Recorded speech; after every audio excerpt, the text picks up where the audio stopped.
Welcome back, everyone, to the Wild Thoughts Pod. I'm your host, Afi. And I'm Kat. And today, as you can see, we have a special guest, Jess, from the Daydreams and Tea Podcast. Thank you so much, Jess, for being here. But before we jump into the topic, which is harassment today, we want to get to know Jess a bit. So we have some hot seat questions. They're not that hot, but they're pretty good. Some quick questions. Some quick questions just to get to know you better.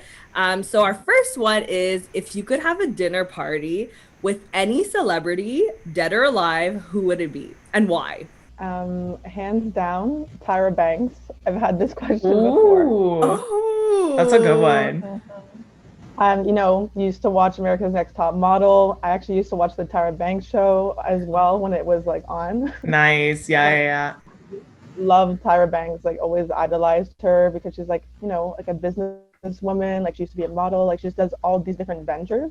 And so I would love to pick her brain a little bit, like, because she's done so many things in her life, right? So having dinner with her would be amazing. She's such a powerful woman. Cool.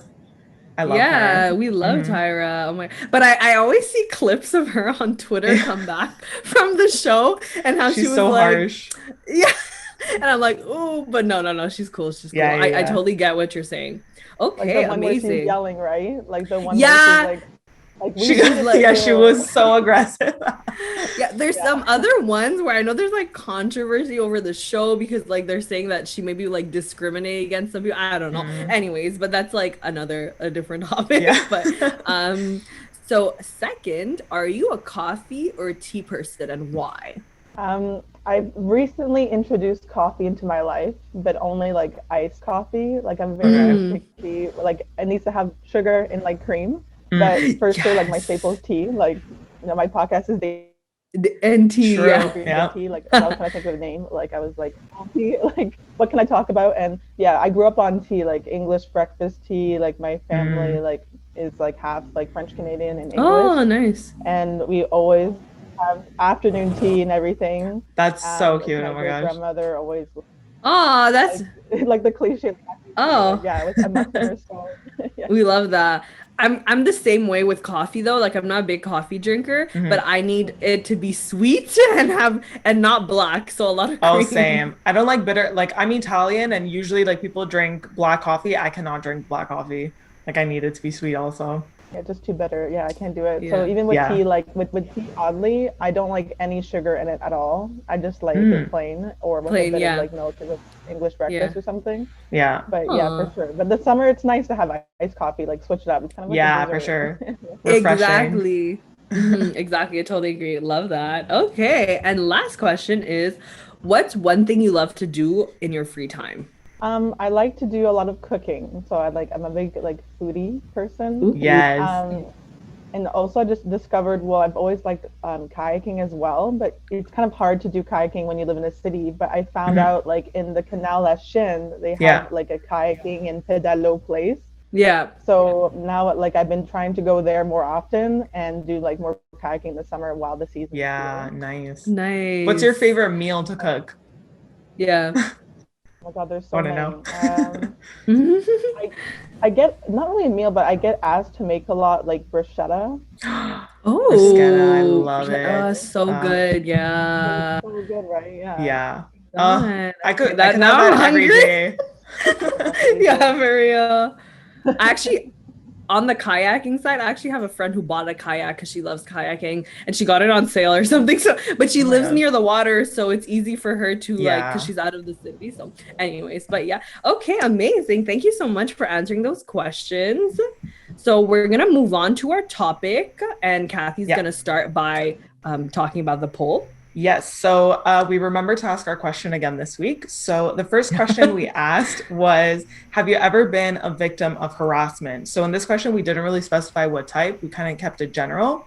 But 71% of people said they have been a victim and only 29% said they haven't. So that's pretty big. I mean, I feel like a lot of people don't realize that harassment comes in so many different forms. And like, I feel like our thoughts automatically go to either sexual or like or physical harassment, but there are different forms. And we asked a secondary question just to see kind of what type. if they were comfortable answering. Most people said all of the above when we listed verbal, physical, and psychological harassment. So that's like, it's pretty intense. Like, we don't realize how many people actually are a victim of harassment, and the fact that like they get it in multiple forms, and a lot of people aren't vocal about it because they don't want to be seen as either weak or vulnerable and stuff like that. It's a pretty big thing to kind of share with people, you know? So we also went through kind of what is harassment. And when I was kind of researching, I saw that the law requires it to be something constant unless the one instant is severe. And I feel like it kind of takes away the value from personal experiences that people have, because they're like, oh, if it doesn't happen to me constantly, then I shouldn't like speak up about it because it's not that important. I feel like already being harassed in itself is dehumanizing, and then having the law, which is supposed to basically protect you, say that, oh, if it happens to you one, it's like a pass, or like shove it under the rug, is even more dehumanizing. So it's really tricky. And like I understand that it would be tough to like arrest someone as soon as they like insult you or like give you a like yell a racial slur at you, but I feel like there should be somewhat like of more consequences, or just more like education about harassment in general. Yeah. And I think like when people encounter it, because it's not seen as intense or severe, they're just kind of like, okay, I should just brush over this and just forget about it because no one's going to take me seriously. Yeah, exactly. You know? So that's why I feel like not a lot of people, like, I don't know if you guys have seen this as well. Like, it's common that a lot of people don't report their harassment because it's not taken seriously, and they basically are like, oh, there's not much we can do, you know? Almost like a form like of harassment, like in early days that we kind of get educated on, but not really, is like bullying. I don't know if in your schools, but our schools, we'd have people like come in, talk about cyberbullying or bullying, and try to educate like us as kids, like what's been happening to us if we ever got, you know, insulted or physically bullied for whatever our appearance or whatever it might be. But from that, a lot of kids also don't take it seriously, or they think it's funny, which is not the case at all. Yeah. And I think like as kids, because we're more direct, I want to say, and more like vocal about things as kids, but as adults, the word bully doesn't really come up because we kind of think it's something more immature and more childish. So it's kind of like, we don't realize that like the stuff that harassment is bullying. And we forget about like what we've learned as kids because we think that like it only happened then, and it's not really what's happening now. Yeah, for sure. Bullying is exactly like, I feel like what Kathy said. But now we don't, I feel like we're like, oh, we bully, like bullies is like a high school term and not really like a term that we use like when you grow up or in adolescence and things like that. But also like, I feel like as a child, you're more innocent. So when you insult people, it's more direct because you're not thinking about necessarily what do other people think, or like in society I'm seen as a bad person. But when you grow up, you become less naive, and so because you don't want to seem like a bad person, you're not directly insulting people. Either you're talking behind their back or like indirectly bullying them, you know what I mean? But as a child, your brain is so like innocent, so you just you say what you feel, and that's it. Like you insult you have people no filter. as you like. Exactly. Yeah, exactly. I've experienced some bullying, but like not severe, but more in terms of like race and religion, which is kind of shocking because I was only like, I think I was in grade 5 in elementary school. So it's like really young. And this boy in my class, who I thought we were kind of friends, called me a terrorist. And I was not,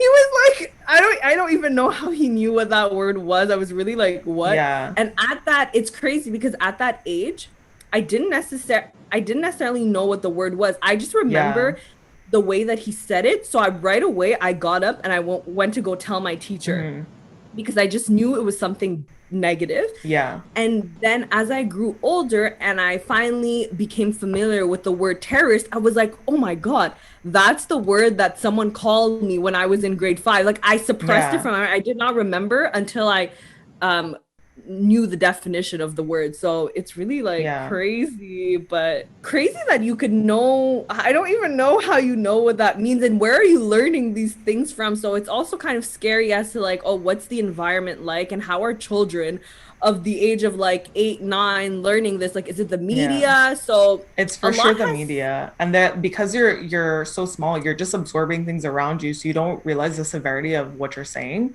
And even like you were called a terrorist, but even because you were so young, you didn't know how intense that actually was. And you kind of like, obviously that's good that you told someone about it and you told your teacher about it, but also like I feel like you personally, you didn't know how harsh and how like basically racist that was, because you're just like, oh, he said it in a mean way, so he's being mean to me. Exactly. You know I just was like, and then my teacher like took out the dictionary and she's like, do you know what this means? I mean, it's good that she did that to kind of explain what it is. And at the same time, he also called me a Paki, which if I don't know if you guys know, but it's basically also a racial slur, and it's basically against like South Asians, and it just like has a negative connotation. So I learned about that. See, this is kind of sad that I learned about it in a movie, but like Benda like Beckham, someone called her a Paki, and she was like, obviously she was so hurt by it, and like the white people around her were like, I don't understand why you're so upset by that, because we don't know about this. So to kind of continue on, there's like different forms of, basically harassment is discrimination, and you can have it verbally, physically, and also psychologically. And psychological harassment is like a hard one to kind of pinpoint because it's very passive and like dismissive comments. Like if they're saying like they're belittling, oh my god, I can't say that word. Belittling you, or like just saying like side comments that they're like making a joke out of it, but they're kind of saying something that's mean to you, or like making sexual comments that they're slipping in, like stuff like that. So I think it's harder to pinpoint that one, but I think that one is kind of the most common one. Would that be basically like microaggressions? Yeah, I think so. I would categorize like that. Consider it like microaggression. It's also kind of like a verbal harassment, but because it's so indirect and you don't realize how it impacts a person, it's like something subconsciously that you're like, oh, that actually hurt me. Like commonly with people you know, right? Yeah, like people like psychologically, like, you know, like if someone, I don't know, did microaggressions to you like once, like it might also affect you, but long-term psychologically, like harassment, maybe it's someone in your circle of maybe it was a friend who wasn't really your friend, or a family member or something too. Like I think maybe that could be something. When it happens, it just like you don't think about it in the moment, but like as the years go on, then you're like, oh wait, they said this to me, and it was kind of like they were discriminating me, basically. 100%. Like Jess said, when you brought that up, Kathy, I thought about friend groups and even just relationships in general, whether they're romantic or just like friendships, but like that happens a lot. And I feel like it's very common, and people think it's okay to get harassed by your friends because it's subtle and indirect, and they're making a joke. They're saying it in a joking way. Like just them saying, oh, it's a joke, like makes it okay. But guys, it is not okay. Whether it's like wrapped up and like you can't tell that it's direct, it's still wrong. I feel like indirect harassment is worse because it's like people are trying to cover it up as something nice when it's actually not. Exactly. So it's kind of effed up. But I know a lot of people that like have friends and stay in those friendships because that's what they think, because that's all they've known. That's what they think friends that love you are supposed to treat you that way. Yeah.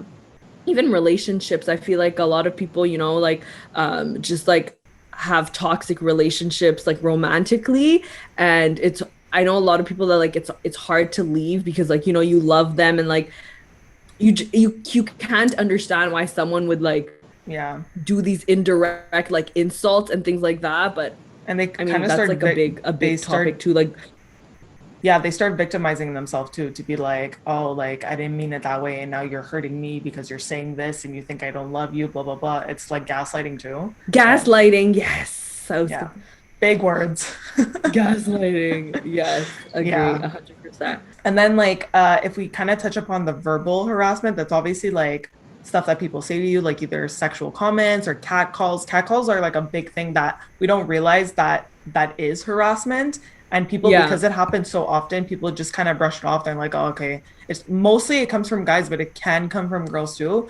And it just like, we put it as, oh, it's just like men being men, but like that shouldn't be a thing. And that's going to kind of touch upon our double standards topic that we're going to be talking about like on Jess's episode. But yeah, so stuff like that. And also like, I feel like I saw when I was researching that when people become friendly with you, or like you're becoming friends with someone new and they start talking about or asking about intimate situations that you've been in and you're uncomfortable, but they keep asking, that's also a form of verbal harassment because they're just like, they're egging you on to say something that you don't want to share.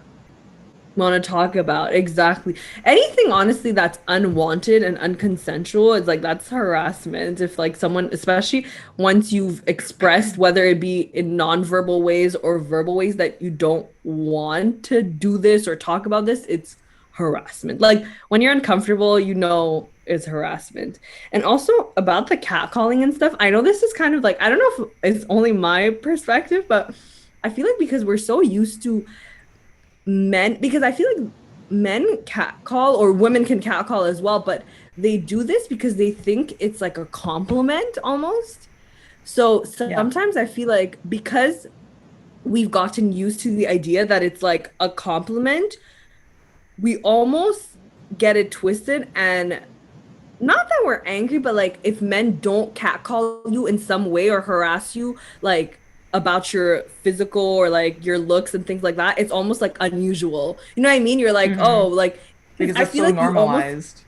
You could almost get validation from it because it's like saying that, oh, she's a really pretty girl and that guy's catcalling me. That means I'm like good looking. You know what I mean? Like it's effed up, but it's like our psychology has become, I don't know if it's not for that for everyone, because it could, like, I know it's uncomfortable, but I feel like sometimes you almost like, because of that twisted, like, I don't know.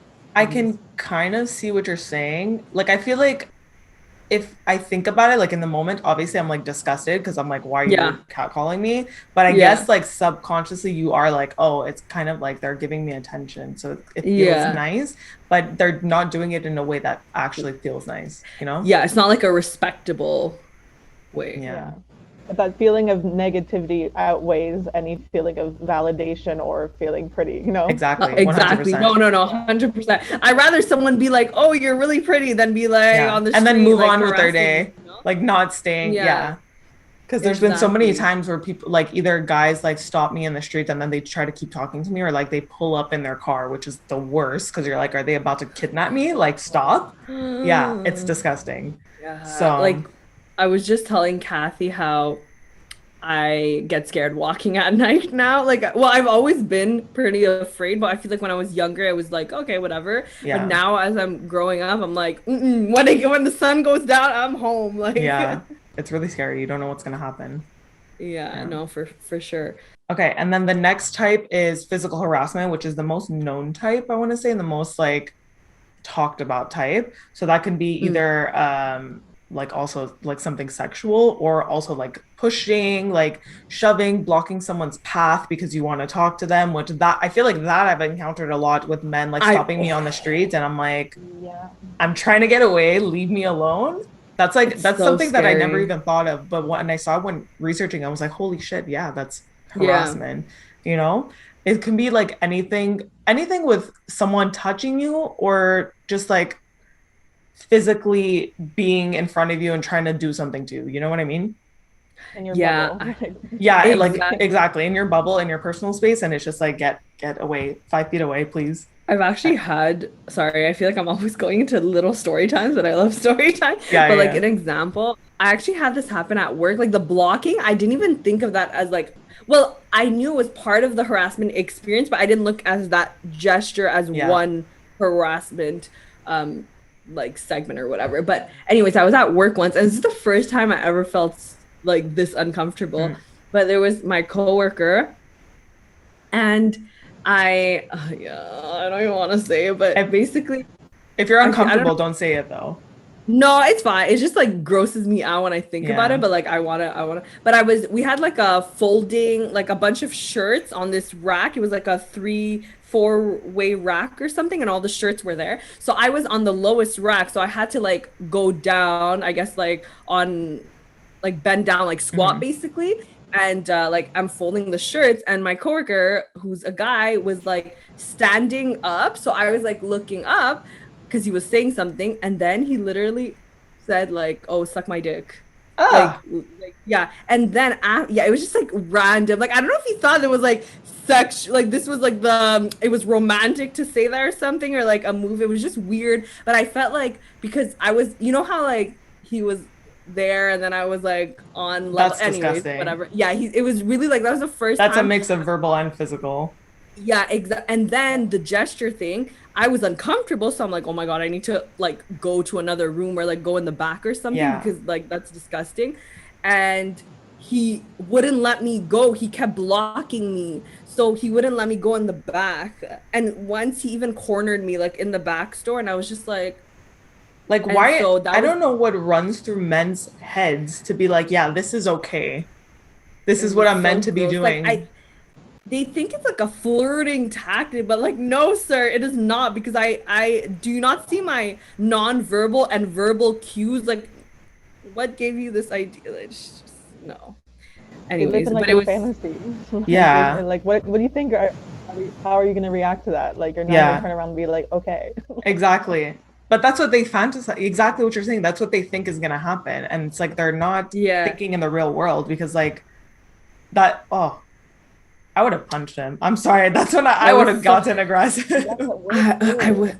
Yeah. I didn't know what to do, because I was like, okay, I need to escape. But now this man's just like playing like a dodge here and blocking me. And it's super hard. Like, we're kind of going to talk about that later, but it's super hard, especially when you're at work, to vocalize that that's happening, especially if it's a coworker or something, because you don't want to make a scene at work, and you don't want to like, you don't know how other people, like if you go tell your boss, you don't know how your boss is going to react to it.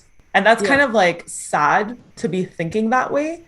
You know what I mean? Because if let's say you go to tell your boss, and your boss is just like, your boss is just like, oh, he's just being who he is, blah, blah, blah. Like he literally just harassed me, and that's how you're going to dismiss it. Yeah. Like, you don't know.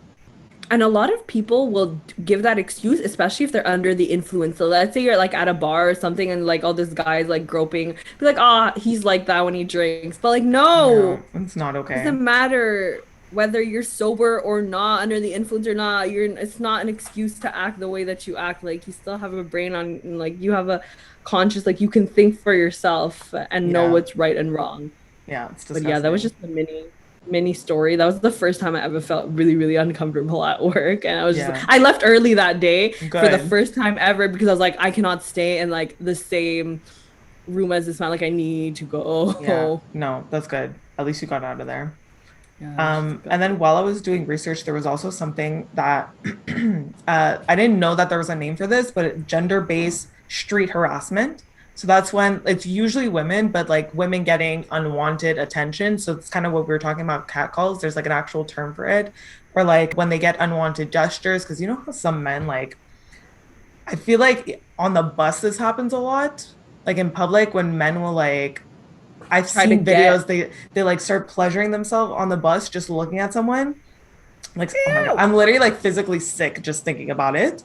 But like stuff like that, that's like gender-based street harassment, because it's something happening in public, and like men just don't give a shit about it. I'm not gonna like say it's only men, because it is women, but like I feel like men are less vocal about when that happens. So a lot of the statistics that I was finding were mostly women, but I saw that 78% of women globally, the whole world, have encountered gender-based street harassment, which is huge.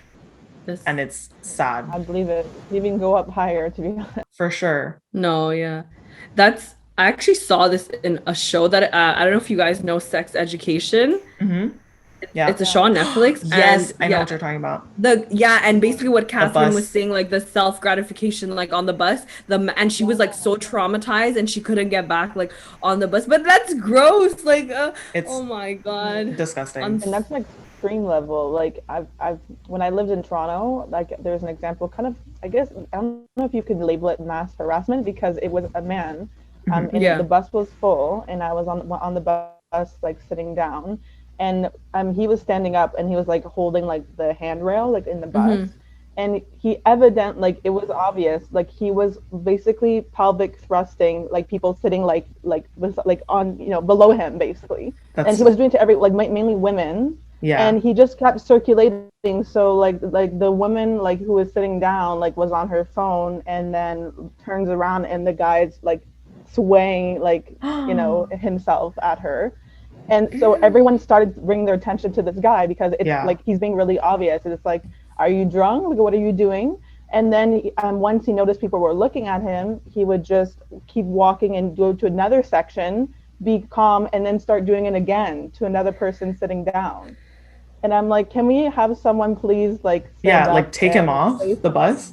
Like you're so in shock in the moment. It's like sometimes it's like I beat myself up in the way in my head. I'm like, okay, like why can't I be the one to say something? Or, you know, but sometimes you have that like, I don't know, fear, like these type of people are gonna, I don't know, like come back at you or be like physical to you.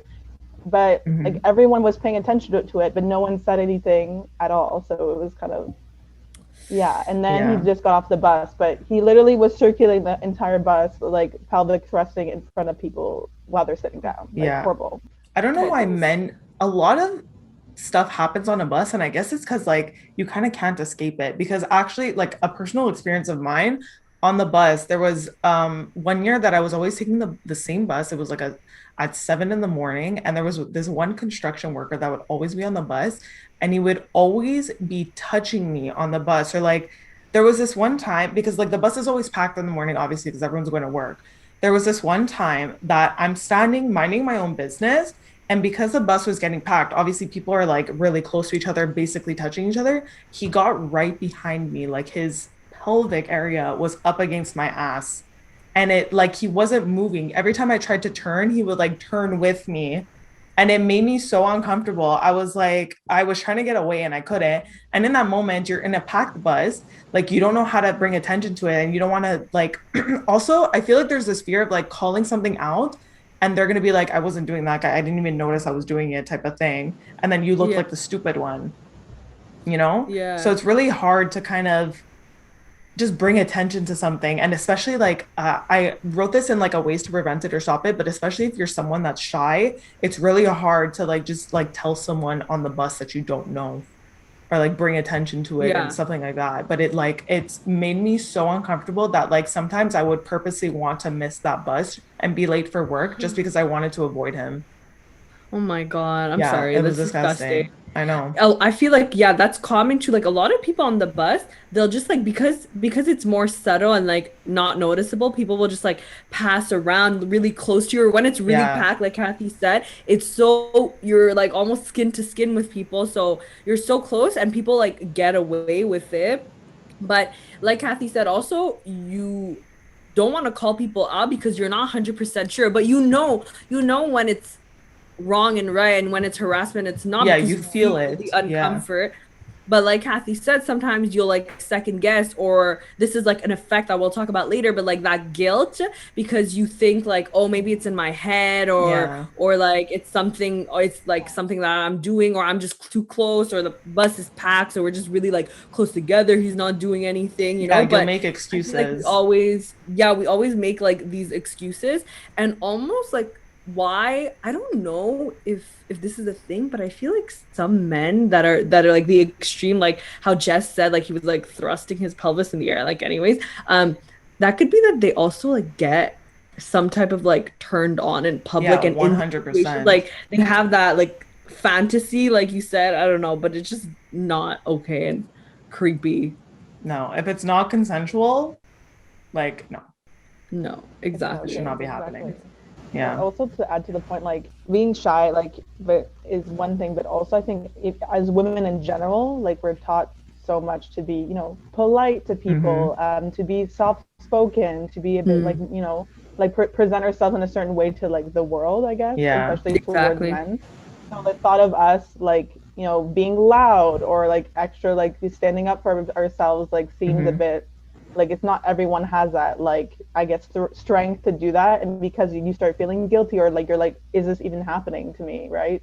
Like you said, like I feel like because we're put in this stereotype box of how to be a woman, like sometimes it's like, oh, I can't be this loud. It's like almost like we were almost like we have these rules. So it's hard for us to even like speaking up shouldn't be a big dramatic thing. It should be Yeah. normal. Like but if men speak up so easily, I feel, well, most men, I know there's like some men are more shy, but I feel like it's more common for them, so it's easier for them and it's easier for people to listen to them. But for women, it's more like a big courageous thing to speak up, Yeah. because it's like not common for us, because we're not supposed to, actually like voice our opinions or have a voice. So it's kind of crazy when you think about it, but it's a very true Yeah. thing.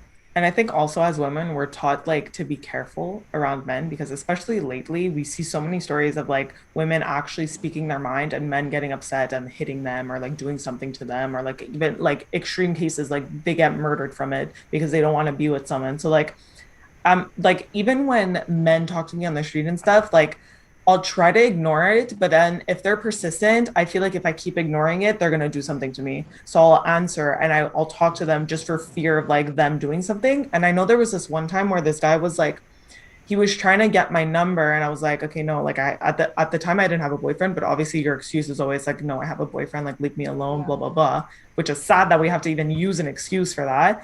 But I would keep telling him, I'm like, I'm literally going to meet my boyfriend now, because I was going to meet a friend, and he'd be like, oh well, I just want to be friends, like give me your number. And I'm like, I don't give my number to random people. And then he'd be like, okay, give me your Snapchat or something, give me your like social. And just to get him to stop, I gave him my Instagram and then immediately blocked him as soon as like I was off, because we were both getting on the bus, and I had one of my friends call me, and as soon as she called me, I like went to block him, because I was like terrified that he was gonna like stalk me or do something. And like I don't know, it's really sad that we have to put up these fronts just so people don't react People. badly, you know? Exactly. Even till now, I know people, even like sometimes I'll do it. You use the excuse of like, I have a boyfriend, just so like you can't even be like, oh no, I just don't want Yeah, to give you my I'm just number. not You have, interested. it's like second nature to us to be like, oh, I have a boyfriend. Yeah, But because it's, they you know why? It's because they think like, oh, there's another man involved, so I'm not gonna get into it. and isn't that exactly, and But they even think that it's sometimes effed doesn't up. work, right? That's effed up. Yeah. Exactly. That doesn't work sometimes, like Jess said, because when they're Yeah. really, I don't know. Because they're But like, also, oh, I don't mind. Like, it's but I effed do. up for Like, Yeah, it's effed up for men to think that our two options, like we always want to be with a man, but that's not. What if we just want to be like by ourselves, single? Like, yeah, why does it always have to be, oh, I have a boyfriend, so I'm not single, so I can't date you? But what if I just want to be alone? Like, why is that not something that goes through their heads? Like, the people are so just, but even like, I don't know, it's just crazy that we can't even say that, and that would be enough of an answer. It's not even enough of an answer to be like, oh, I just don't want to yeah, give you, like, why? Why don't you want to get like, yeah. It's like, I'm just not interested. Can you leave me alone? Yeah. yeah. And also, I feel like a lot of the times when things like physical happen or any type of physical harassment, even though we know it's not our fault, like it's not the way that we dress, I feel like there sometimes that thought still pops into, I don't know, for me personally, sometimes I'll be like, oh, maybe I shouldn't have been wearing that, because I feel like media and society has always put the blame on the woman Hmm. or the person, the victim, so the person being harassed. So it could be a man too, but not the actual harasser. Like it's always Yeah. like your own fault and the person being harassed, and it's something that you did, so like, but that is not valid, and that is not true at all, because like Kathy and I were talking about this, but you can be fully dressed and Yeah. like no skin showing, and people will still like harass Yeah. you. So that really has nothing to do with it. For example, how you this is not valid to blame the harassers. That the first time I ever got harassed physically, I was 9 years old at a grocery store with my parents, with my mom, and it's a local, like my parents are Bangladeshi, so it was like a Bengali grocery store, local. And she was also grocery shopping with one of her other friends who's also Bengali, and she has a daughter. So I was friends with the daughter. So my mom was like, "Oh, why don't you and your friend go wait in the line? So that way, like, because they were almost done grocery shopping. So like, oh, we're saving them like a place in the line or whatever." And it's a really small store, like it's really small. And then I feel someone like touching my butt. And I'm just like, what the hell? Like, who's just like not like just like grazing it. And I'm just like, ew. So yeah, it was disgusting. Creepy. That's even creepier. Yeah, exactly. It wasn't like a grope. It was more like, anyways. So I turn around and it's like this middle-aged man, like a Bengali man, brown man in back of me. He's on the cell phone. When I turn around, he just smiles.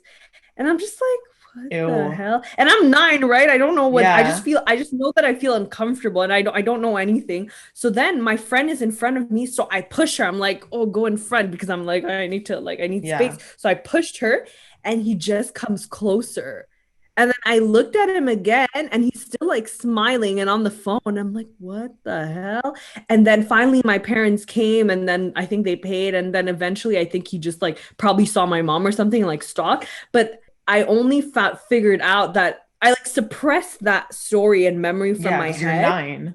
You're 9 years old. Exactly. And I only remembered it when I guess I was a teenager and I realized what sexual harassment was. Like you said, it's because you don't know what it is. So then when you figure out and you discover that term, you're like, oh my God, those feelings come back. And I was like, I can't believe a grown-ass man looked at a 9-year-old and was like, I'm gonna touch her ass. And exactly. And also, but sometimes even till this day, I'm like, because in your head, you can't comprehend how someone can even do that to a child, first of all. So I would always be like, oh, maybe he wasn't actually doing that. Maybe he was just being nice, or like, you know, like, I don't know, trying to be like endearing or something. Or it was just, I thought he was touching me and he wasn't, or like it felt like it was like sexual harassment, but it wasn't. But now I'm like, no, I know what I felt. And he was like literally smiling and he kept coming closer. Like he was harassing me. And so that's crazy because it was disgusting. I think we also need to realize, but I think we also need to realize that whatever we're feeling is valid and we need to stick to our gut feeling. Because that's another thing that a lot of the time like we were saying, we make excuses for people as women because we're like, oh, maybe I'm just overthinking it, maybe. But like, why do we think that way? It's like we're trained to think that way. But that's what I'm saying. It's like, how could you blame me when I was 9, not doing anything? Exactly. Like, you were just standing and you were there. sexualizing me. Yeah, you were sexualizing me at 9, touching my butt. Like, it's so bad. Anyways, it's really traumatizing. And it's almost scary because those experiences, especially as a child, whenever they happen, but especially as a child, they shape you as you grow up. And sometimes I'm like, wait, am I the way that I am because of that thing that happened when I was 9? You know what I mean? Like psychologically, it could just create some trauma. Maybe that's why I don't like to be like touched, or like, you know what I mean? Like how Kathy and I did love languages the last episode, and like physical touch is 0. So I'm like, oh, is that why? You know what I mean? It's just like so many things play into things. So 100%. And kind of like sticking on the physical harassment stuff, when I was researching harassment, everything, like literally everything that popped up was workplace harassment.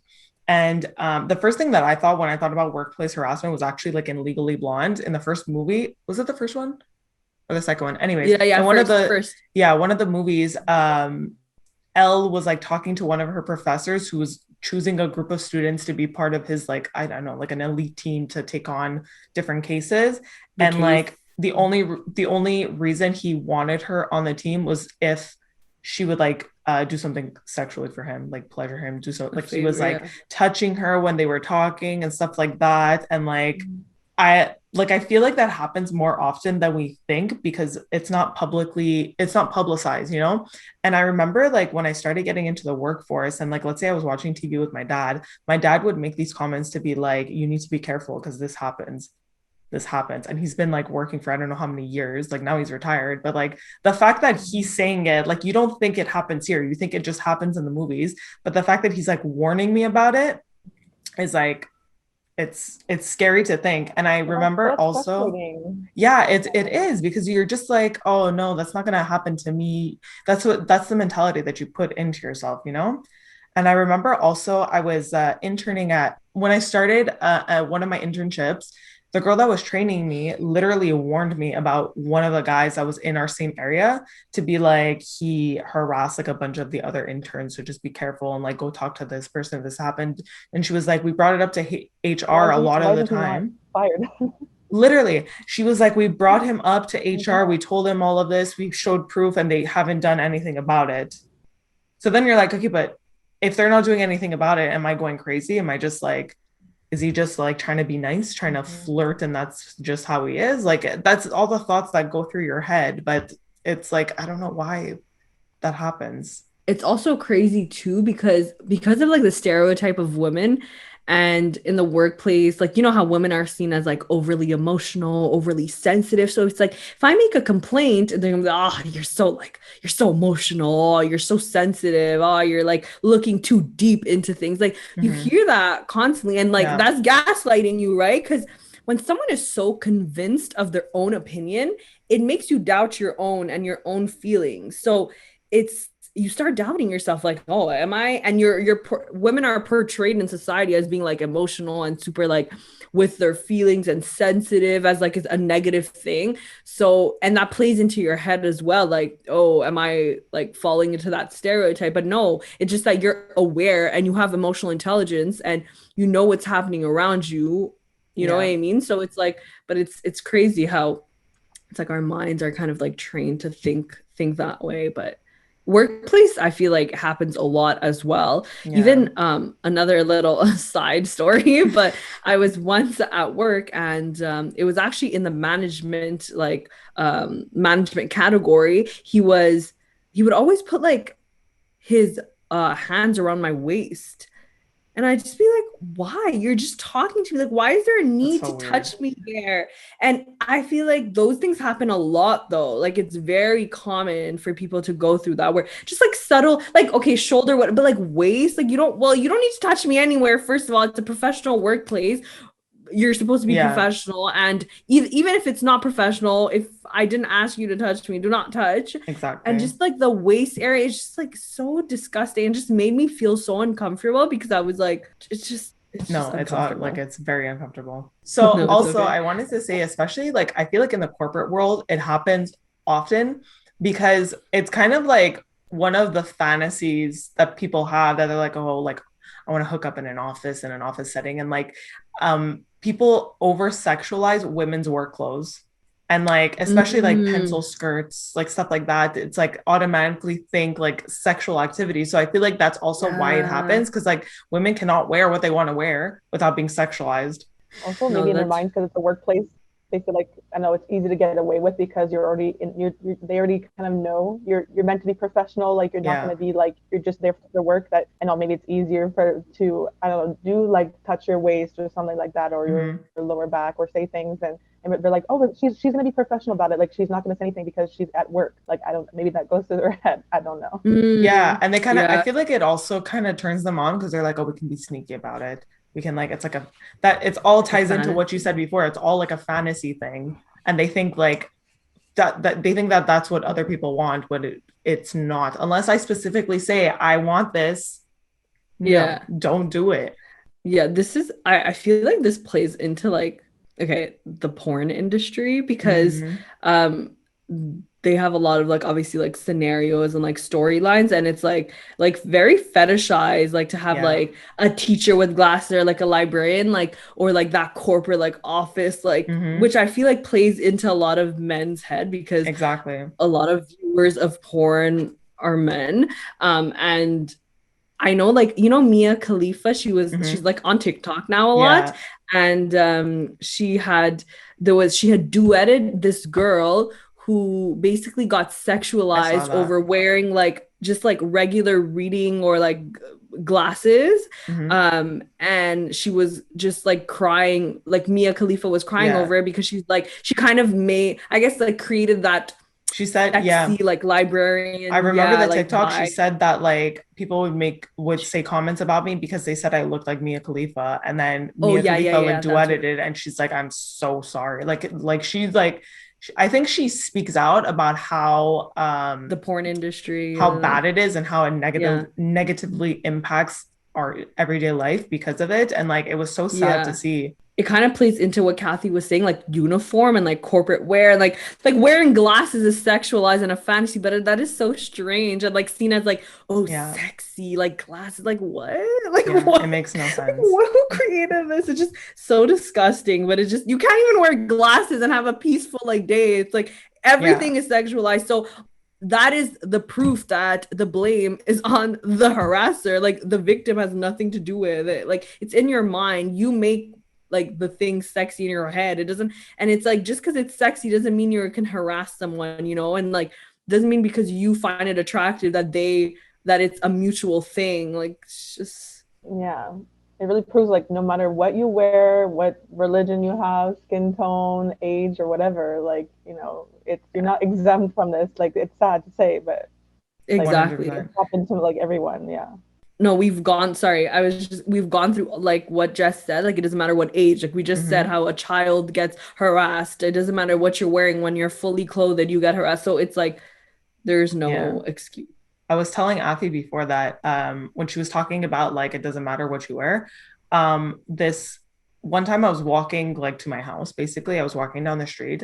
I was in full big winter coat, boots, long pants. Like you can basically only tell that I'm a woman because of the shape of my coat. Like basically, So I'm walking down the street, minding my own business. This car pulls up next to me, and it's this middle-aged man asking. First, they always ask like a weird question. They either ask for the time or they'll ask for directions somewhere. And every time that happens, if they ask for directions, like become the dumbest person on the earth because I'm like I'm in shock. I'm like, why are you talking to me? And Yeah. then he kept like asking me questions, and then he's like, "Oh, do you need a ride to your house?" And I was like, "Oh no, I pointed to a random house. I'm like, my house is right there. Blah blah blah. I'm fine." And then he's like, "Can I have your number?" I was like, "No," but like he pulled up to me and I looked like a straight box. Like I was wearing massively oversized clothing. Like it really I did not look sexual. I did not look good. You know what I mean? And he still pulled up to me to try to ask for a number and try to ask to like get into his car. Yeah. Like it makes no sense. And That's like, so scary. And it's like right beside your house too. yeah. Like, And I remember after, as I was walking, I was like watching to see where he went. Cause I'm like, if he's about to follow me, like I'm going to lose my shit. But he pulled up, he like did a U-turn, but pulled into a house on that street. So I was like, he literally lives around the corner from me. Like that's scary. That's Ugh. disgusting. It's Gross. like, it gets me nervous. Like I'm getting anxiety just thinking about With it. thinking, yeah. It's so bad. Let's try to like move on now because we're like talking a lot. Yeah. Let's get into maybe the yeah. effects, Afi, if you want to start touching upon that, the effects of like being a Yeah. victim of harassment. Yeah. But like I was saying, I feel like all of these harassment stories, whether they be little, direct, or indirect, they really do shape you. And as we mentioned, like psychologically as well. And you get like one of the common effects is like anger and like frustration because you can't necessarily control it. Like we mentioned, it's kind of out of your control. It really depends on how that person is educated and their perspective on the world and how they're going to treat and respect other human beings, Mhm. and also something we like obviously mentioned is automatically because of especially women because it's mostly common in women, but that fear builds up like like going out at night is it's very common for women to be like scared or fearful of going out Yeah. at night. And I know even in Montreal, like there was the little thing where like the STM, like the buses, the city buses would have this option in the Mhm. summer to drop you off between stops. I don't know if it They're was only closer. I think was it it's for from men or women or like was it like a gender thing or I it just said women. It did say women women. It exactly yeah specified because like because like as much as like we don't want to like we want to be like equal with gender, like it's very obvious that men will have a as lower chance of getting like either attacked or like someone going up to them to like harass them, yeah So but it's exactly. I like that they did that because Mhm, like me if you too. don't have a stop, because a lot of the stops could be further away from each other, and if you don't want to walk that much and like be out in the open, it's nice that they offer that. It's really nice, but I always thought about like, oh, I could ask because like at night it's closer to my house if I asked to be dropped off, but I never actually did it because I was almost like, even though the option is there, You I feel was scared of embarrassed. even embarrassed and just like over like, oh, I'm overreacting. Like, no, I could just walk an extra, like it's fine, like I'll be okay. Like it's almost you're embarrassed of asking and you're like, oh, you don't want to, like, you know it's there, but you don't want to go through that trouble because you still feel like there's a judgment. It's even though it's there, there's still like that judgment over there. Yeah, exactly. And then I think that also ties into like the feeling of guilt because I wouldn't ask because not guilty, but I'd feel more like, oh, I'm over exaggerating things and I don't need to take advantage of that and like it's fine, like I can walk, but yeah, I'm not sure how else to really like explain that guilt feeling, but more like I guess you feel guilty for feeling that way, and it kind of ties into shame also, because if that's what I was saying before, if like you're not a vocal person, you're a shy person, and then you try to say something and then you're proven wrong in some way, then you feel shame for even bringing it up because you're like, wow, I like it's my fault, you know, and that's where the guilt comes in too. Yeah, no, that's very true, exactly. And like I guess they all really do tie into each other, but like you said, like the shame and the humiliation also, just like feeling embarrassed to bring these things up to people because they society has kind of like not belittled them, but make them seem dramatic and not really worthy of like attention it's the same thing that you said before, like they push them under the rug, or like whatever happens to you, like just because in your head you might downplay it yourself or not think it's like big enough to talk about, or you feel embarrassed by it, or again guilty or shame, that like you're kind of like, oh, like has to be something bigger than this, like for me to even like feel this way, like it's like you're not trusting your own gut or like your feelings towards something. It's exactly. Like if you felt a certain way about it, like you, whether it's not small, like you know, if you felt it happened, you know. Yeah, that's what we're saying, like your feelings are valid, so whatever you're feeling, like stick to that. Second guess them as well. And also it could be that second guess comes from also like us not being like women and men not being educated enough about knowing like for sure when it's harassment, when it's not. So then how can you identify it as being harassment if it's never even been taught? And you have to go off just based off your own personal feelings. So sometimes it's hard to validate those feelings because everyone around you is invalidating them, you know? Yeah, that's a big thing. But yeah, that's harassment, just not it. Scary. Like I don't know if Kathy, if you want to explain, or like Jess, but like violation, like what did you mean when you said like violation? I think you feel violated. You feel like especially if it's something like physical, you feel like they got into my personal space without me asking, and like I feel violated from it. They touched me, violated. Like just like that's literally basically it. Yeah. And then like in extreme cases too, like if it keeps happening, if you have a harasser that's just like not stopping, you've tried to talk to people, it's just not stopping, it can cause like serious mental health issues, eating disorders, like intense amounts of stress, and it just like it impacts your whole life. And even anxiety. And people don't realize that there can be these detrimental effects and like intense effects that can live with you for even longer than if your harasser stops, it can keep going because you're just like, you've been impacted by it, that it's become trauma now. Anxiety is a big one too, right? Because anxiety, because and what anxiety is like you're anticipating the future in a negative way. And it's like even if one incident happens to you, you tell in your head, you're like, oh, it's gonna happen again, or you start to build up that like sort of a fear and that anxiety, and then when it does happen again, like you almost like you know like those, I don't know if you've ever heard like, you know, the freeze, like you're automatic react, like you freeze or you fight or flight, like and then in anxiety situations, like if another harasser or the same harasser comes again, like you're trying to decide, okay, like is my anxiety gonna guide me to like fight them, so stand up for myself, or am I gonna just like freeze and not know what to say or do, or am I going to like just try to ignore them and like walk or run away, you know? But anxiety is like the biggest one thing that impacts like everything. 100%. Overthink, are they going to be there next time I go in that area again? Or like, you know, in like, is another guy going to pull up in that car? Like what happened to you, Kat? Like, or at work even. So like, I'm sure like Afi, like with that guy who made that dick comment, like you have to go to work like the next day or something probably. Yeah. So exactly. There, right? So, yeah.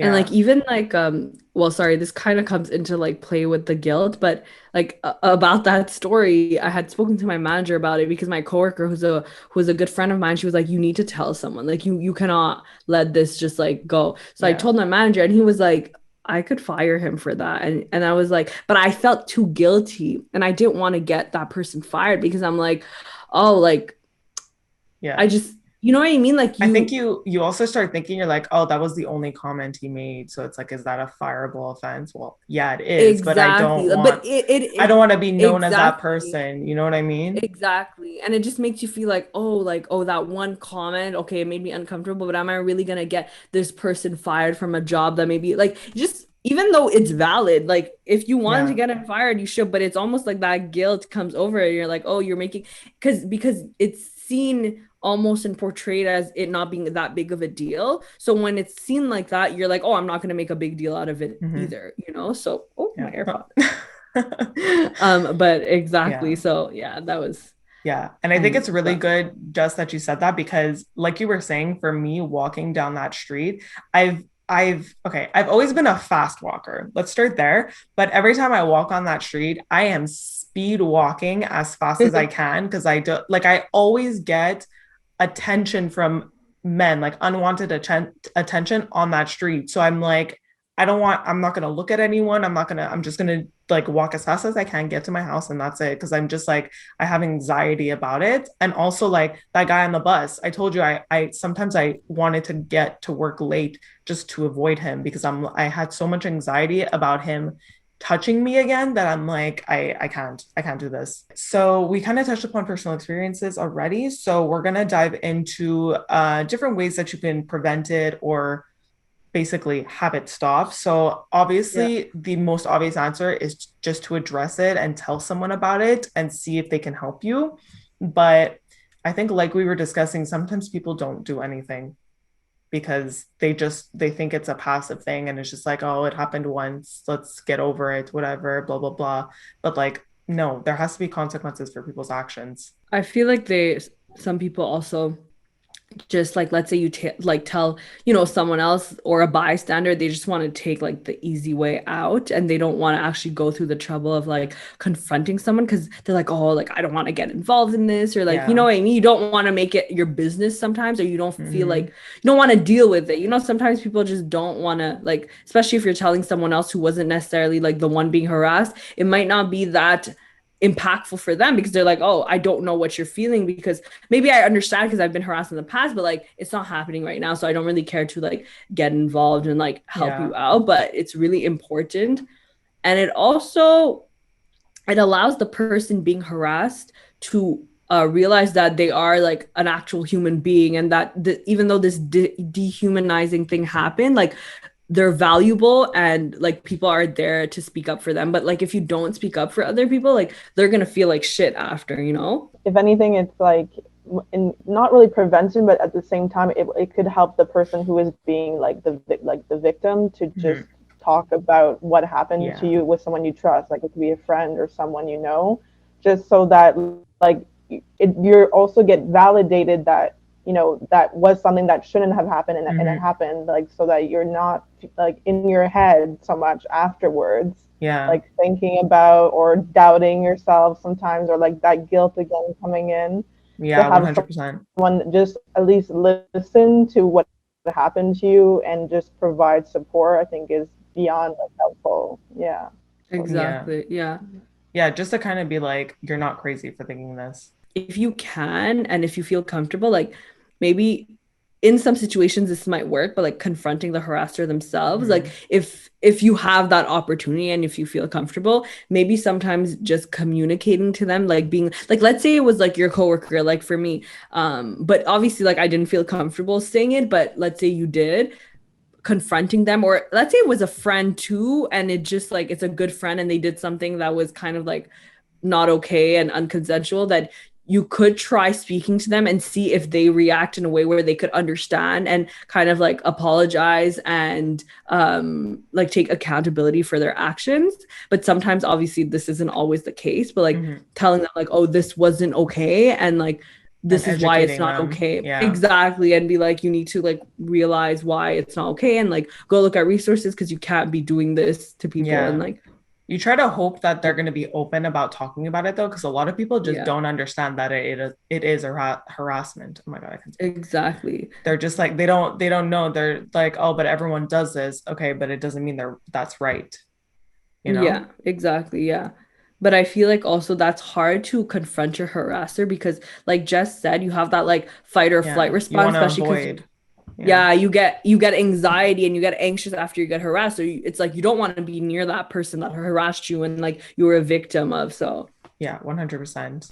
And then we also spoke about like, if you're too shy, try to just make your presence known by people. Like if you don't want to outwardly say like, oh, this person's harassing me, this person's making me uncomfortable, try to make eye contact with people around you, try to like bump into someone, like just try to make your presence known in a way that people are going to start noticing what's happening. Especially for that, when that was happening on the bus, I was trying to turn towards other people, like, because I was like, it's a packed bus, I don't want to make a scene, and then like everyone's going to work at 7 a.m, like it's too early for a scene like that, you know, like, so just try to connect with people in different ways, like using your body language and stuff like that. But another thing too is like, say if you're in that situation, like someone comes up to you on the street and you want to like get away. If you're in a place that's like commercialized, like I don't know, on downtown Montreal or somewhere where there's a lot of stores, and if you really feel uncomfortable, try to go into a store. And you can either just go into the store and like hopefully the person won't follow you inside. But if they do or something, you know, the next step you could do is go to someone who works at the store and just say, hey, like someone's making me feel uncomfortable, like just tell someone too, because if you really feel like in danger, and again, that makes your presence known to at least someone, and it's in a more public space, like in a store versus on the street. 100%. It can maybe help you feel safer and get rid of that person who's either following you or harassing you or saying something to you that's uncomfortable. Yeah, that's a really good tip. Afi brought up security tools or safety tools. Like I know there's like I think you said you had a personal alarm, like stuff like that. Yes. Yeah. Exactly. So I have it's like pretty common, but like it's a personal alarm. So basically it's like it just makes a lot of noise, but you could put it on your keychain and you could get it like anywhere, but it just makes you feel safer, because let's say like, you know, someone is following you, or let's say you get attacked. First of all, it's very loud, so it'll notify people, like it'll bring attention to like what's happening and the sound. And like also I apparently you could like, because it's basically you take the little button thing off and it starts to like ring, and to stop it you just put it back in. So let's say this person's attacking you and you don't necessarily know like any self-defense moves, or you could just like ring it towards their ear maybe. So I don't know, whatever works just to get away. Exactly. So it makes me feel just safer. So, and you could put on your keychain. So I do recommend, you could find it on like Amazon or anything, but it's very loud and it's like a safety tool. So, and there's also, I've used this before because I do karate. So we had some self-defense classes, but there's something called, I hope this is the right name, but it's something called a kubutan. And it's basically like a metal stick that has different grooves and a point at the end, not as sharp as a knife, like it's kind of dulled down, but it's basically to help you like either hit people in their pressure points, or like roll on their joints, roll on their wrists to make them like get you like let go. If they're like grabbing you or something, to make them let go, like stuff like that. Like it can be used in different ways. And I think we should in this sense, normalize more self-defense classes for men and women, just so people like, I feel like that just makes me feel safer, like knowing how to defend myself. So I think it would be good for like other people that are not necessarily into like sports or something, just to like take a couple of self-defense classes just to know what happens if you're in that certain situation. Because we also like in past self-defense classes, we learn what to do if someone comes at you with a knife, like in other like extreme circumstances. So I think that would be really good. There's a lot of tools you can use. Like there's like necklaces now. There's like, I don't know, like some are not really legal, but like there's some other ones that not are legal. No, yeah. Yeah. But yeah, like you'll see on Twitter where there's like it'll be like a hairbrush, but really it's like a knife. Yeah. But that's a bit like, whoa. Yeah, exactly. But even like like I a get. pen like can be like a good tool. Like, Yeah. Yes. like if you jab enough, if someone really gets close to you and it You can could stab be them. useful. Yeah, Yeah, no, exactly. only as self-defense, obviously, but yes, you Yeah. could Yeah. you could like Yeah. definitely use it like to. So, but it's crazy like that you Yeah. have to think about I these know. things. Like, but these Yeah. are good tools for sure. So if ever you're feeling nervous or just anxious or scared, like I really do recommend. And these are easy to use. They're all like, especially the personal alarm and the Kubotan is like it's legal, so Mhm. you're allowed to use those things. But I Yeah. recommend. We're also going to be putting resources in the description to links to different places that if you need to talk to someone, you can, or like phone numbers. We're probably going to put for Canada. We'll try to find some national things. So if you need someone to talk to, please feel free to use those links and share any links that you might know about that we haven't linked so that other people can see them. And that concludes our episode. So Jess, thank you so much for being our first ever guest. We were super excited about that. So thank you.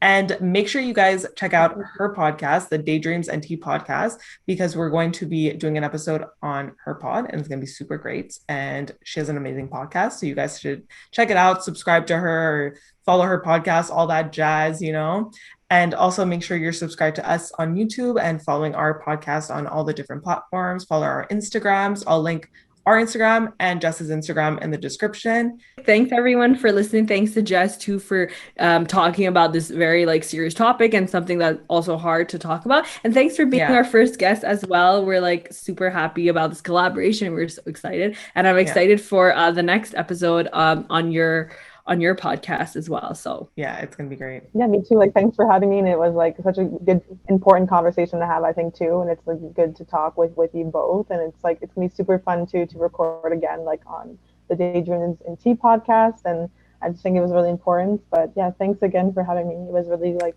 good to be like talking about this together.